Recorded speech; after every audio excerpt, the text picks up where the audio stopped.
Hello and welcome! Over the last 10 years, whenever I needed a portable game system which is small, compact, and versatile, I have always reached for my PlayStation Vita.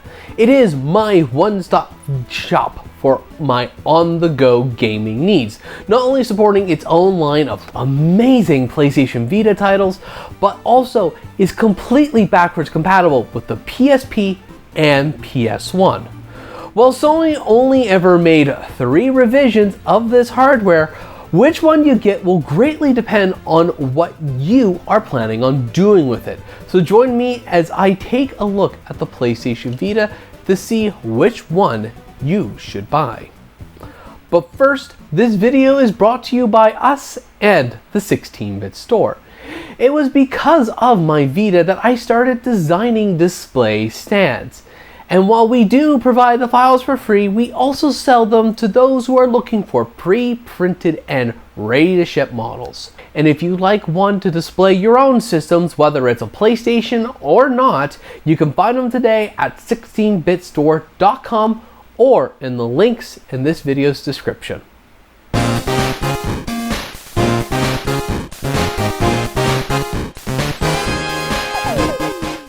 Now, Sony only released 3 variants of the PlayStation Vita, the 1000, 2000, and TV, with the hardware for each system being pretty much the same across the board.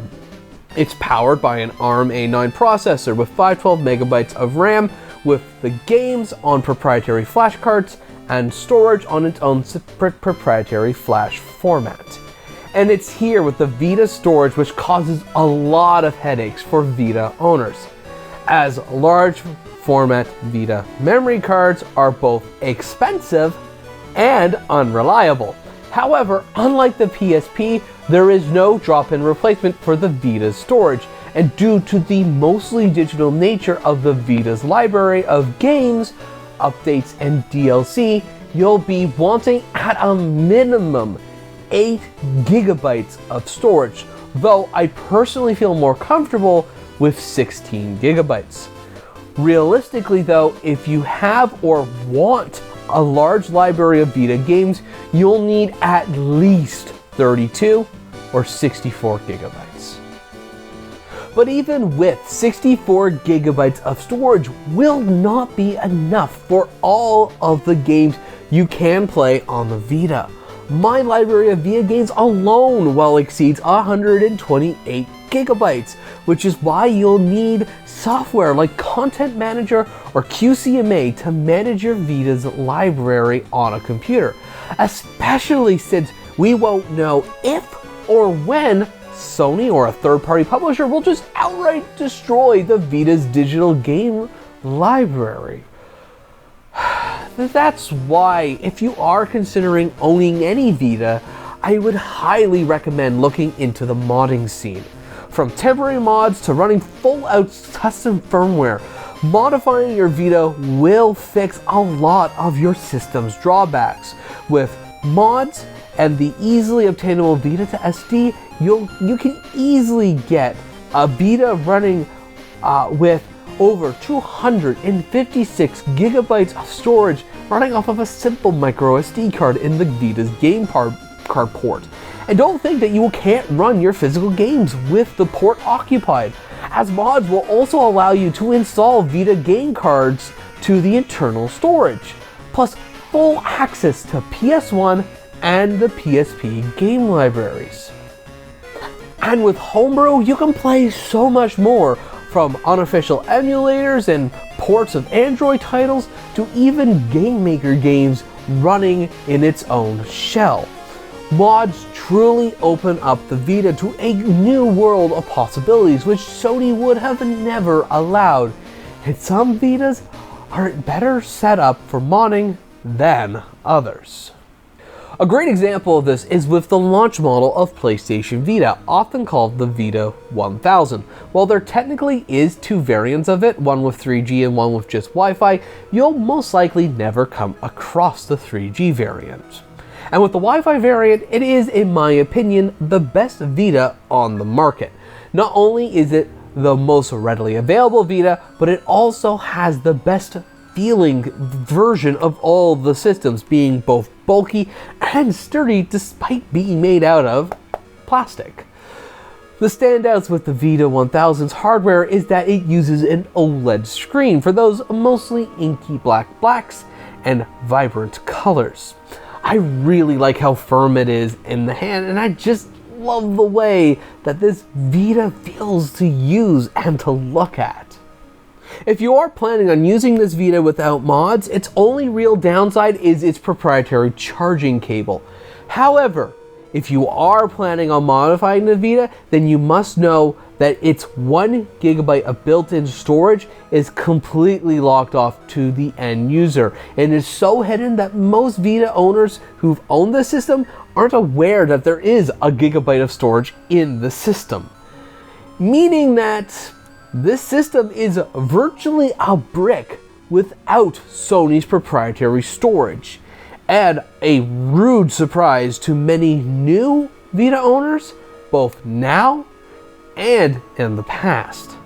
Fortunately, any good Vita owner will have at least 4 GB of storage available when they sell the system, which is more storage than you'll ever need to install mods and boot homebrew to immediately switch over to the Vita's SD to Vita adapter. But I can't stress enough that in spite of all of my gripes, I just love this all-compromise, all-out Sony portable Vita.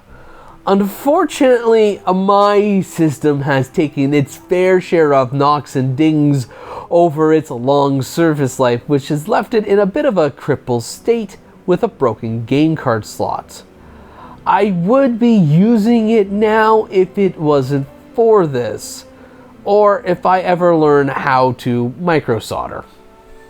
Which leads us really neatly to my functional PlayStation Vita, the revised model of Vita often referred to as the Vita Slim or the Vita 2000.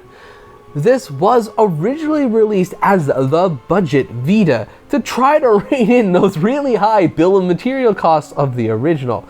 The chassis is thinner, the screen's an LCD, and the mystery port that was never utilized was removed. The status and power LEDs were moved around, and other tweaks and modifications were made to the original. While side by side it is clear to see which Vita is better, separate the two and it is a lot harder to tell, especially when you're in the middle of playing it. In the hands, it's noticeably thinner and lighter, and in my opinion, not as comfortable to hold with my big hands. While it's not as flimsy as the PSP Slim, it's not as sturdy as the Vita 1000. Though, while I do really miss that Vita 1000's OLED, the 2000 is, in my view, the easier Vita to actually live with day to day. Unlike the 1000, the 2000 uses the old micro USB standard for charging and data. And while it's not that popular here in North America, the 2000 had a limited form of success in Japan, which resulted in a large variety of fun and exciting colors and designs that the 1000 just didn't have. And if you want to mod, the Vita's 1 GB of internal storage is user accessible, which is more than enough space to install homebrew and mods. But if you aren't planning on modifying, that 1 GB is completely useless, since outside of launch titles, most games are basically unplayable without their multi-megabyte updates. And with storage being at a premium, you'll probably eventually run out and will get a proprietary Vita storage card, which, when you install it in this system, will completely disable the internal 1 GB. So if you do plan on using the 1 GB for a bit, make sure you transfer your saves and progress with a content manager before you upgrade. Now, if you are buying a 2000, you'll more than likely be buying a Japanese system like I did. So I'll be happy to tell you that while your PlayStation Network might not let you download or buy international games, your system can play them, so long as it's a cart. like I bought this European copy of Ratchet & Clank, which works perfectly fine on my North American Vita as well as my Japanese systems. While I do like my Vita 2000, if I was a new Vita owner today, because of its inflated price, I think I'd still buy a Vita 1000 and just deal with the storage limitations. But I really can't deny this Vita's color, so which one's better is really down to your personal taste. But what is an objective fact though, is that you should absolutely avoid getting the PlayStation Vita TV, or the PlayStation TV as it's known here in North America. This system is without a doubt Sony's worst console, or second worst, that they have ever released. Because what it is a budget PlayStation Vita without a screen, or cameras, or touch inputs that was shipped by default with a DualShock 3 controller, despite supporting the DualShock 4 controller. And with Sony's absent-minded push for their checklist design that forces the use of every one of the Vita's bells and whistles, it means that most of the PlayStation Vita's game library is completely incompatible with this system. All the big titles, Uncharted, Gravity Rush, Little Big Planet, Wipeout, just don't work on it. And even older games that should easily work, like MotorStorm RC Scion Edition and Metal Gear Solid Peace Walker for the PSP, are blacklisted for no good reason. And with built-in HDCP enabled by default and no way to disable it, you can't even use it to record your systems. By all definitions of the word, even if you swap out the DualShock 3 with a DualShock 4, this is still a terrible console that you should absolutely avoid if you do not plan on modifying it. Though, the minute that you install any mod or homebrew to your Vita TV, it becomes instantly usable. The Vita TV also has a gigabyte of internal storage accessible, like the Vita 2000, so it's an excellent system to mod, especially since it's the only Vita that has a proper USB port on it, so you can just put a flash drive in with so much storage you don't even know what to do with, and it will just work. Though I really would recommend an SD to Vita, since you will want to keep a USB port open so that you can pair Bluetooth controllers to it.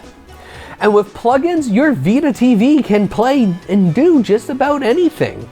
Want to play a blacklisted game? Just disable it with a plugin. Need gyroscope with a DualShock 3 or 4 controllers? There are plugins for those too. And heck, there are even some hotkeys that'll let you go and activate the front and rear touchscreens with the extra buttons that are on the controller. Is the implementation clunky? Absolutely. This is a touchpad, not a touchscreen. And there are some games that'll just outright crash because there's just no camera on the system. But if I'm going to be blunt, the Vita TV is genuinely the best way to record Vita and PSP games. For the average user, you'll probably never want or need a Vita TV. But if you stream or want to record PSP and Vita games, this is a must-have device for your toolbox, which is more than likely why it commands such a high price today. So which PlayStation Vita should you get? Well, as somebody who lives in North America and is very biased towards its markets, I would personally advise, if you are not planning on modifying your system at all, you should just stick with the Vita 1000, specifically because of its price point. But if you are going to be modifying, then it's a really difficult debate between the 1000 and the 2000, as they're both great options with their own pros and cons. But regardless of which Vita that you should end up with, I would ultimately recommend going out and getting a system. Whether it's to enjoy the Vita's library of often forgotten exclusives, or to enjoy popular games on a truly portable device. Or even just to mod it and turn the Vita into an emulation powerhouse, or just as a way to play a limited library of Android games with a real controller. Even well over a decade later, my PlayStation Vita, whether it's the 1000 or the 2000, is still my favorite portable. At least until Valve goes out and makes a Steam Deck Mini. But anyways, I hope this video helps you get a better understanding of the Vita. I'd like to thank you ever so much for watching, and as always, take care.